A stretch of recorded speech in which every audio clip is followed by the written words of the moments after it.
Hello, everyone. Welcome back to Chai Together. I am your host and founder, Prativa Day. You are tuning in for your cup of courage, hope, and imagination today. We use courage to showcase the stories on this platform. We use hope to overcome, and we use imagination to resonate and understand with the stories being shared on this platform. So with that, I'd like to welcome you today, a really awesome, inspiring, and motivational gentleman, Mr. William Winfield. How you doing, Will? Hey, I'm doing. I'm trying to stay warm. That's it. I can see that. It's snowing over here, though. Oh man, I feel bad for y'all. We ain't getting no snow yet, but I know it's coming. So at least y'all get y'all's out the way. So, Yeah. Thank you for everyone who's tuning in. I know Khadijah, there's a delay, so I don't know if she's tuning in, but she was looking forward to your story because of the bio that I posted earlier. So, all right, let me tell you a little bit about William. So, before anything, William Winfield is a father of three and happily married to his queen, a servant of God. Outside of this, William is an international speaker, social emotional learning consultant, and an internal conflict coach. Lastly, he's a 5-time author, which is just amazing. William's work has been noticed by professional boxer Buster Douglas, world-renowned professional speaker Nick Vujicic, and former NFL head coach Hue Jackson. Will has been featured on NBC, CBS, and Fox. What? Woo! How does that feel? Hey, it feel good, but we ain't done yet. We turning it up. So just started. When did you start your journey, Will? Man, shoo. It started really about, I want to say, 10 years ago. Wow. 10 years ago. How old are you now? I'm 29. What? I just turned 28. Are you serious, though? Yeah, I'm serious. Oh my gosh. 29. Wow. Again, but you know. What? Yeah, 29, Queen. Oh, yeah, I just turned 28. That's awesome. So I followed you a bit, and I know you made a recent post about, the time when you were homeless. Is that correct? When you were living out of clothes and, trash bags. Like, how long ago was that? That was about, I want to say, what? About, I want to say a good 7 years ago. Good 7 years ago. That's what that was about. Mm-hmm. So how'd that come about? Do you want to tell us about, your beginnings? Yeah. Where do you want me to start? Yeah. Well, firstly, Allison said that, well, you've done a lot to be 29 years old. And Latoya said, very inspiring. Joanna said, hi. All right. So yeah, go ahead. Thanks everyone for tuning in. Definitely. Uh-huh. So let's just start here, right? Let's just start how I got inspired, right? Yeah. That's the important thing. So I became homeless, went through a rough breakup. And, mother's intuition, mother was like, baby, my mom from Zebulon, North Carolina. So she's like, baby, that girl ain't no good for you. She gonna hurt you. I was like, yeah, mom, let me live my life. Let me be me. Let me run me, right? And I promise you, man, like the relationship probably only lasted about maybe a good 6 months. But I was in a relationship and I was in a relationship getting damaged because I didn't know who I was. So I was staying, right, to feel comfortable. Right? Because I didn't want to start all over. The fear starting over. And eventually I just said, I can't take it no more. And I was about to kill myself. I'm about to commit suicide. All particular person. I was like, yo, I'm done. I don't feel like living no more. Like, this is crazy. Like, you're my life. Don't let go of me, please. All right. The stupidity that I was talking, right? But it's because I didn't know who I was, right? So I'll never forget pulling up to my mom's house 8:30 at night with all my stuff in the trunk in the car. And I said, Mom, I need a place to stay. She's like, oh, you left the girl. I said, yes, I did, man. She said, oh, okay. Yeah, well, you can always stay with me, baby. You ain't got to worry about nothing, right? And I was like, all right, cool, bet, let's get it. Ain't nothing like mama's cooking. So I'm going to say that right there. Ain't nothing like mama's cooking. Oh, my God. And I had tears going down my face. I was going through a process of really healing myself. And no matter what I tried to do, I would find myself, although that person was not there physically, I was still attached to them emotionally. So I'll be up 3 o'clock in the morning, wondering who they with, who they talking to, what they doing. and not even thinking about me. I'm still thinking about this person. I'm like, man, life is more than this. So fast forward, man, eventually I ended up getting a job working at a homeless shelter. And when I worked there, it was the greatest time of my life because I got humble. I got this thing called humility that's very important, especially as a leader. And I'll never forget, there was this one guy named Anthony Robertson. And my coworker at the time was Jerome Hines, and he was like, "Hey, Will," he's a big old heavy set dude, man, funny bald head. He's like, "Hey, Will, there's this guy here who wants to talk to you, man. His name is Anthony, man. I think you can reach him." Now, the reason why Jerome said that he feels I could reach him because most people that were working there, they kind of look down on the homeless people. Mm-hmm. Something about when you've been there and you know the feeling, you have a different type of swagger to you. It's like, okay, cool. You can stay up on the stage and act like you're high and mighty, but don't get it twisted. This can be you at any moment, right? So I went chopping up with Anthony, man. And at first, Anthony wasn't feeling. He was an older gentleman. He about to be about maybe like 65. He like, "Listen, man, get away from me. I don't want to talk to you." I said, "Hey, no, that's okay if you want to talk to me, man. I just want to, just figure out what's going on." He's like, "Nobody cares about me." I said, "Man, stop that, man. I didn't care about you. I wouldn't have came and talked to you." He's like, "Well, what's going on with me right now is that, I'm going through a tough time. I can't get my housing. My people stealing my money. People keep telling me they're going to do this for me. They don't do it." I was like, "Okay, cool, man. Well, listen, man, you ain't got to go through that type of process." He's like, "Listen, man, I just feel like killing myself." I was like, "You ain't got to do that, Anthony." And because of protocol at the shelter, anybody trying to harm themselves, of course, you got to call 911. So my boy Jerome called 911. Walked him downstairs, and I sat with him right on the simple one step, and I was having this dialogue with him.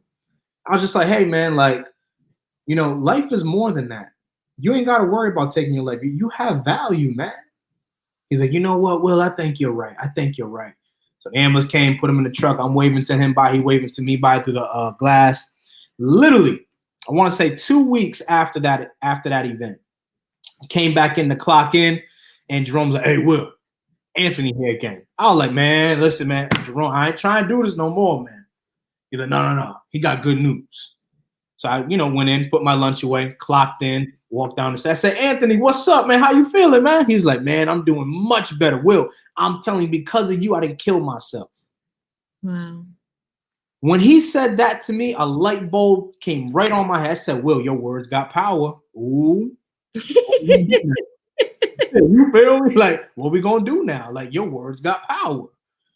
And from there, my friend who was working at a shelter with me eventually helped me get a job working at a drug rehab facility. And again, in the same setting, and while I was there, people were looking down on these people, like, treating them like they're not human beings because of their mistakes or the decisions that they made. Not me. Humility. I said to myself, "Man, listen, I'm gonna make sure that I treat every single one of these guys. I don't care what they've been through, drugs, jail. I don't care what it is. I'm gonna be here for them." And I'll never forget doing my first actual speech in front of 42 grown men. We ain't talking about no 25-year-old. We talking about 35, 40, 60, some of them 70, 72. Sitting in a room, and then my manager was like, "Hey, Will's gonna do a group." Man, the butterflies I was in my stomach. I'm like, "Will, what if nobody's gonna receive what you got to say?" I just went in. I'll never forget the title, Queen. It was called "Eagles Don't Stress the Opinions of Pigeons." Went in with, and I didn't even know that by the time I was done, there was 2 guys in the back who were contemplating leaving the program and overdosing. I found that out after I did the actual meeting. The counselor came up to me and said, "William, do you not know because of your speech, these 2 individuals didn't kill themselves? They planned on leaving the program and ODing. Can I say to you today that these guys are still clean and sober to this day? Still clean and sober." So that's what sparked up my passion, my drive, how I'm wired, because I want people to treat people like they're human beings. Nobody's better than nobody. And if I can be able to share that message of strength, hope, and love, and let you know that you are somebody, despite of if you're homeless, if your daddy don't want you, if your mommy don't want you, if you've been in special education, no matter what the circumstances may be, I just want to be that light for you in that dark moment. So that's what fueled me to be able to do the work that I'm doing today. I know it was a lot. I know it was a lot to take in. No. It's not enough. Yeah. So you were still at your mom's while you're working at the rehab, right? The location. So when did you get out on your own after that? Like, what did you start doing? Yeah. So from there, eventually I ended up, meeting with my queen, Jen. You know what I'm saying? While I was at my mom's, like my queen, Wow. I didn't have nothing. You know what I'm saying? I was working per diem. It wasn't full time or part time. It was per diem. Like, yo, hey, can you come in today? Yeah, I know those. I just took a full advantage of it. And I just have to say, people are loving you in the comments, but yeah, go ahead. I appreciate y'all being here rocking with. And I was just there, with my mom, and I'm just like, yo, things got to get better. And from there, I ended up meeting my queen on Facebook. Crazy, right? I'm like, yo, like off a simple Facebook post. It was literally a LeBron James post about if LeBron goes to the Lakers when Kobe was still living. And I wrote in the comment, I said, well, if Kobe goes, I'm not watching the NBA no more. I'm done. LeBron and Kobe together, I'm like, I'm done. I'm not watching it, right? And she commented, and then, she just inboxed me, you know what I'm saying? She inboxed me, boy, you know what I mean? And basically, she was like, I love what you're doing, keep doing it. And then one message went to another message to another. Then eventually, I was just like, you know what? Like, I want to make her my queen. You know what I'm saying? Whatever I got to do. Mind you, at the time, I was living with my mom, had a perfect job. You know what I'm saying? She has a master's degree. She had her own apartment. She had her own bread. Everything that she can ever want, she already had it. Had all of it up here. And she took a shot on me. And when she took that shot on me, it ignited me a little bit more. And eventually I was able to save up money and do certain things that I needed to do. And then she ended up moving down here. We ended up, being together. May's going to be 5 years strong. 5 years strong, you know what I'm saying? And I'm super. Someone said, I want to meet your queen. hey, let's go. You can find her on Instagram. Yeah, real quick, just share your social medias so they can just go find you. Yeah, man. So Instagram at Will is Blessed. All right. Twitter at Will is Blessed 38. And Facebook is William Winfield. You know what I'm saying? Yeah. Very cute picture with your kids. I appreciate that. So after that, when did you speak? Like, what was your next speaking engagement? Like, how did that go for you? Yeah. So my next speaking engagement was with Youth Build in Rhode Island. And it was with a small group of students, of 7 students who basically were involved in gang violence or just dropped out of high school and really trying to find a way to be in a right environment so they can be able to get the necessary tools that they can be a more effective leader in society. And I'll never forget going in, I did a message on, the lion mentality. And there was 7 of them there. And the guy who brought me in afterwards, he was like, yo, these kids never listen to people. You had their attention. You can hear a pen drop. So how did you do it? I said, just me. I just me, bro. I mean, it's nothing to it, because kids are not dumb. They know who's real and who's fake.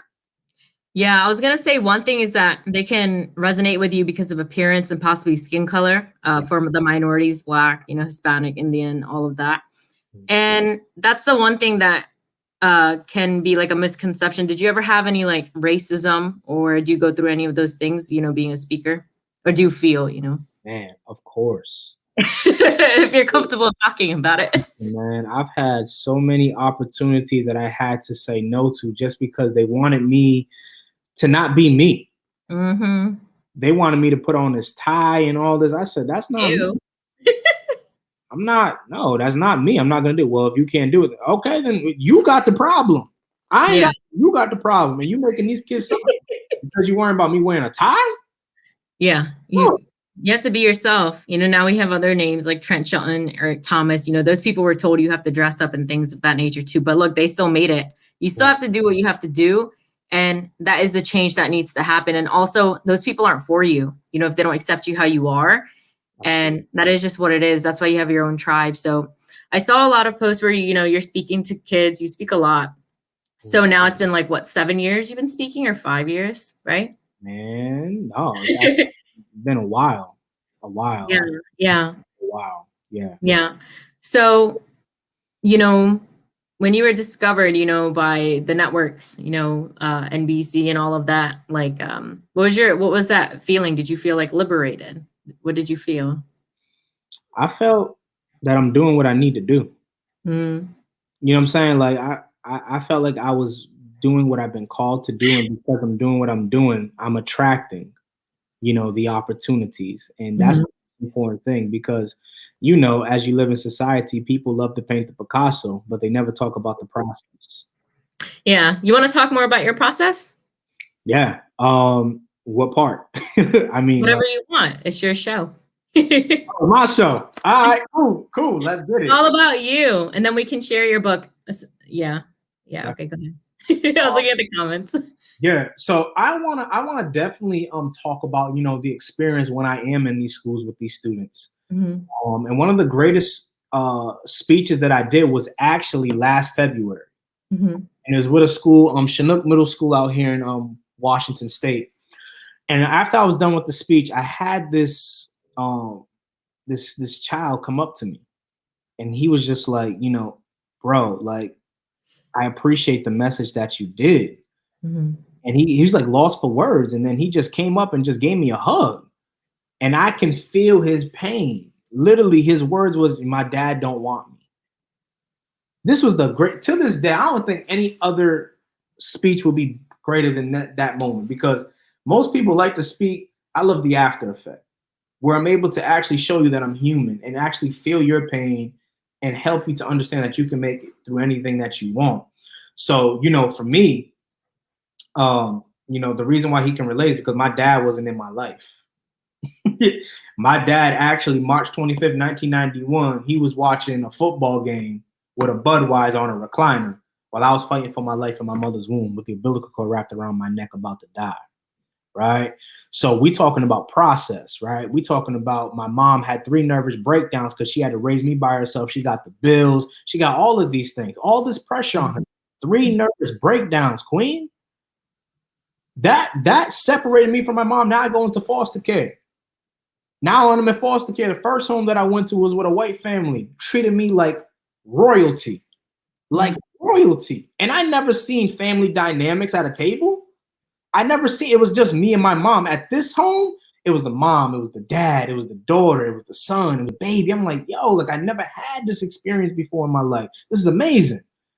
Then my social worker came and got me and then took me to the hood. And as we get to the hood, you already know if there's kids out there late at night, glass everywhere, you know the area that you in. Let's not even get it twisted, right? And I'll never forget going up these spiral stairs to this 3rd floor to the door. And literally my social worker knock on the door, boom, boom, boom, boom. What the F you want? I'm in my mind, I'm like, well, this is where I'm about to stay? And they open up the door and say, oh, it's you. I'm so sorry. I'm so sorry. They let me in. And that's when I got molested by their daughter in this foster care. Eventually, I ended up leaving that home and then going to stay with one of my mom's friends, so-called friends.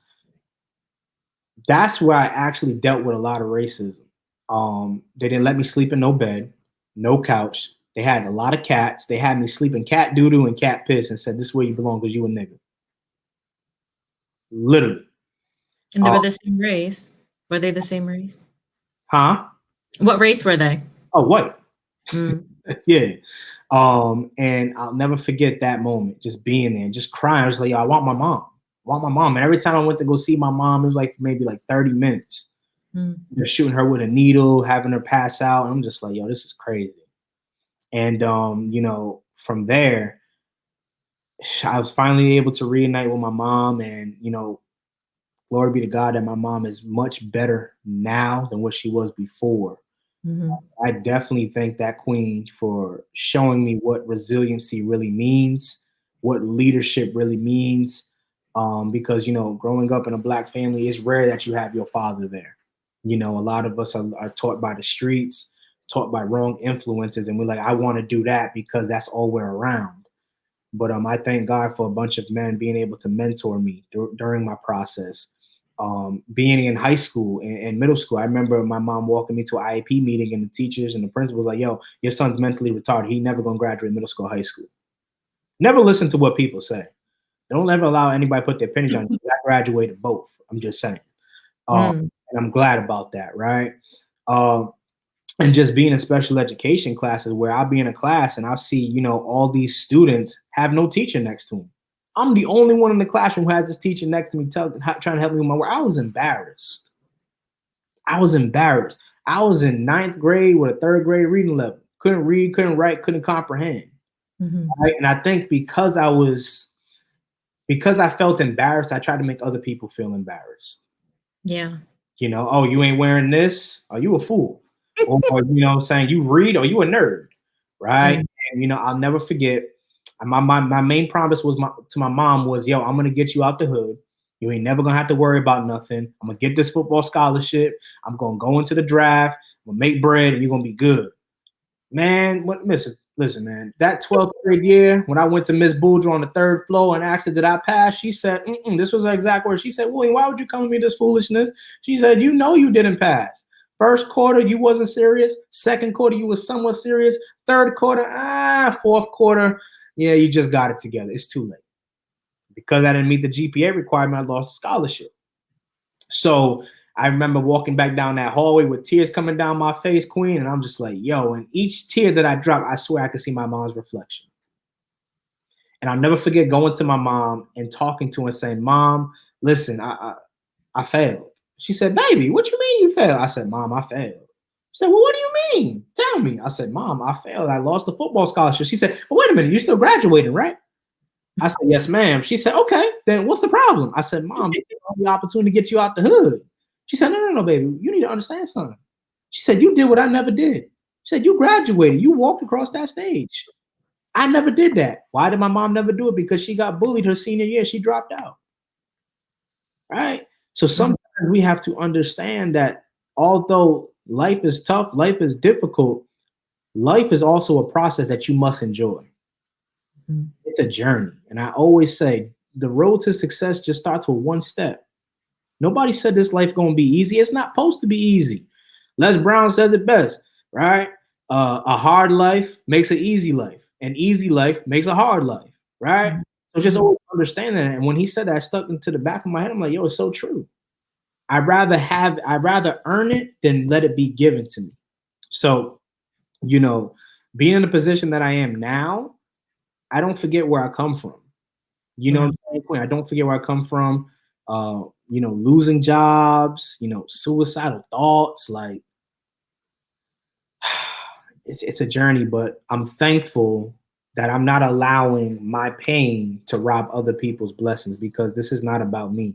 This is about somebody else who can benefit from this and say, you know what?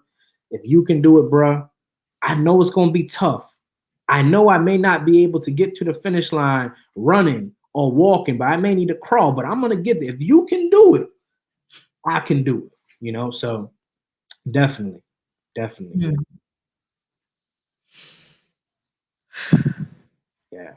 Yeah.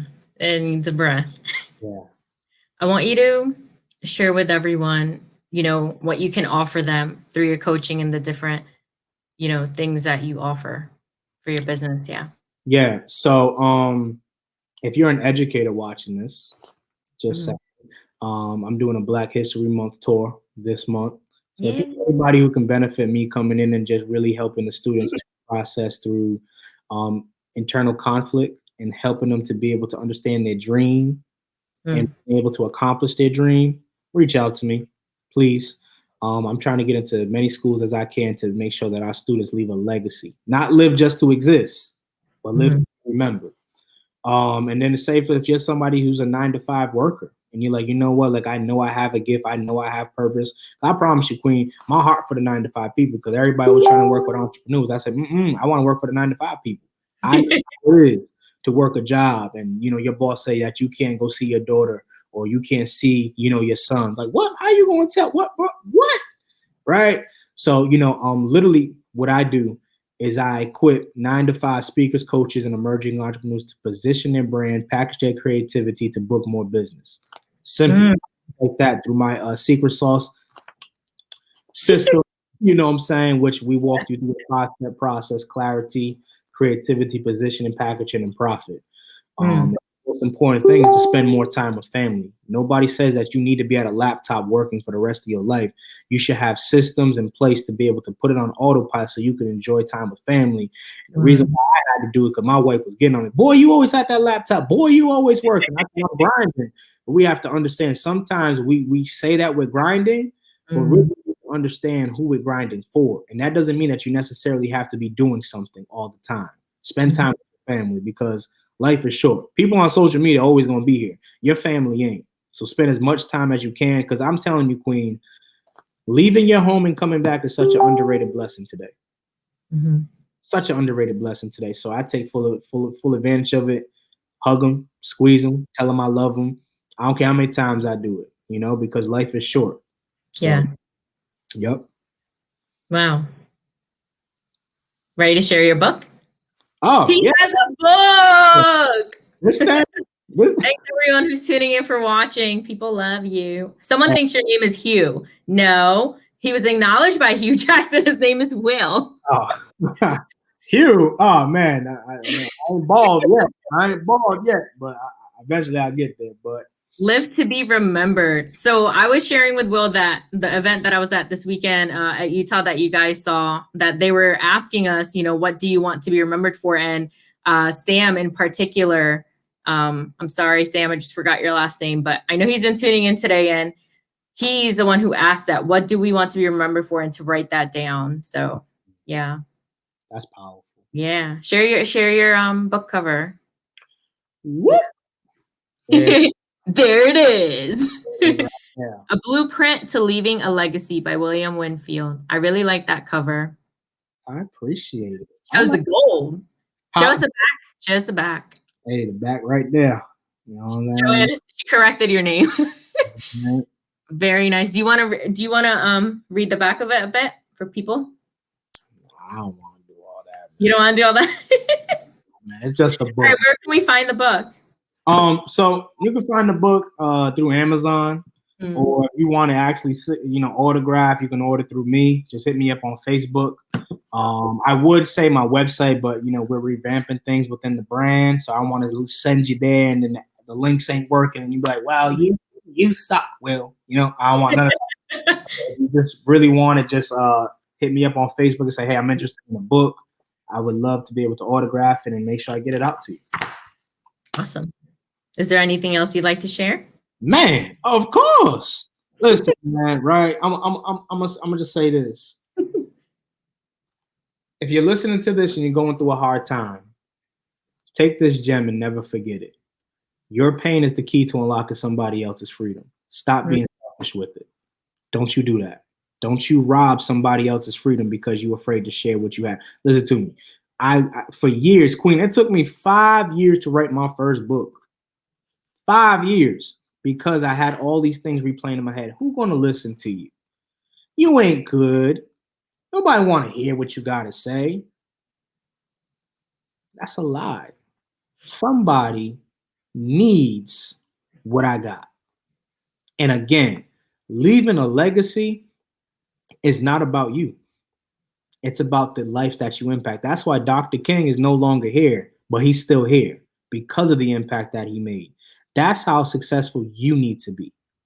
It's not about it's not about the things that we do while we're here. It's about how do people remember us when we're no longer here. That means the most. I don't know about you, but I want my obituary to be so long of things that people could say at the end of the day, and one word what William did, legacy. That's all that matters is legacy. Ask yourself, the conversation that you have on your phone, the conversation that you have in your DMs, ask yourself, is this legacy or distraction?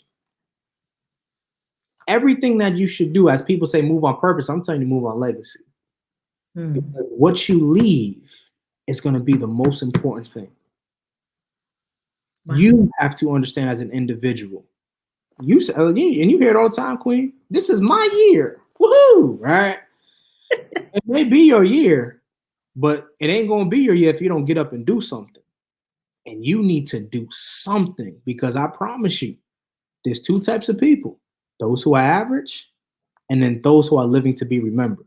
Which one are you? Someone said This message was meant for me. I'm usually at work during this time, but today I came home early. Now I know why. Wow. This is actually Latoya. Latoya, if you quickly really write in the comments if I can share a bit of what I know about you, about your dad with Will. I won't share it if not. I don't know. She'll get that. I hope she doesn't mind. So, yeah, Latoya has lost her dad to suicide, and now she podcasts and does something about it. Wow. But I commend you, Queen. Yeah, he said, yeah. I commend you on that because you know why? Most people can't do that. Most people are still dealing with the grief. But I had to ask myself a question when my grandma passed away, and I love my grandma, right? But my grandma, I know she would have said, "Boy, if you don't get up and dry them tears, I'm good. I'm done. I did what I needed to do." My question to you is, you gonna do what you need to do? Mm-hmm. And I'm telling you, the fact that you started a podcast to help other individuals understand that, listen, I've been through this. I'm sharing my experience to know that you're definitely going to be able to make it through. You may not get there as quick as I got there, but guess what? You're not there alone. And we all got to understand we are not the only individuals. I ain't the only one who's been raped. I ain't the only one who been molested. I ain't the only one that never had no dad in my life. I ain't the only one who dealt with religious folk. Listen to me. We all go through, but it's the go through that equips you to build you up to be able to have your breakthrough. Mm-hmm. You have been uniquely designed to do something that nobody can do the way you can do it. I don't care who's doing it. People may say, yeah, well, I got a podcast too. Your podcast ain't like her podcast.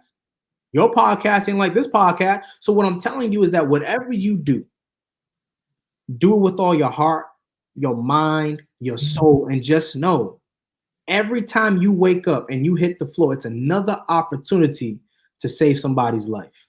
Wow. Don't be selfish with your pain. Every day I wake up, Queen, and I'm always on. I'm saying, yo, Will, I'm not living for me. That's a leadership mentality. I'm not living for me. I'm living to be able to make sure that the people behind me, the people around me, and the people who I haven't even touched yet, shall be able to be inspired, be rejuvenated. Let them know that anything is possible. We hear it, but do we believe it? Anything is possible. Let's go. I wonder if Corey's on. He's like, Will stay dropping them gems. And he said, my boy. I don't know. Corey, is that you? I can't see the name. He said, that's my guy. I don't know. I don't know who that is. Ooh, Corey B. Jones? Yeah, I don't know if it's him. But wow, this was really powerful. People said it was really powerful. And awesome. It's amazing. Thank you for your time. Thanks for being on Chai Together. I don't even have any chai with me today. The actual drink. Yeah. Man, listen. Thank you. I thank you because it's amazing people like you who give other amazing people who people may not even know to be known in some type of way. You're doing what you need to do, Queen. And I'm proud of you, man, because yes, every day I do this. Let's go. You know what I'm saying? You stepped out. You found the gap. You filled the gap. Oh, Cordell. Sorry. It's Cordell, not Corey. Do you know Cordell, by the way, Will? Cordell Jeffers. You need a link with this man. We'll talk about that. You from London? Yeah. Yeah, you do. Oh, there you go, Cordell. Yep. Oh, he did tell me. Yeah. Yeah, that's my friend. Oh, you got a good friend then. Yeah. We all coach with Mr. Les Brown. So the great. Let's go. Yeah. Cordell's coming up on the summit. That's awesome. All right. All good? I'm good. Thank you everyone for tuning in. It's really appreciated, and stay tuned for more. And I love you all. Thank you.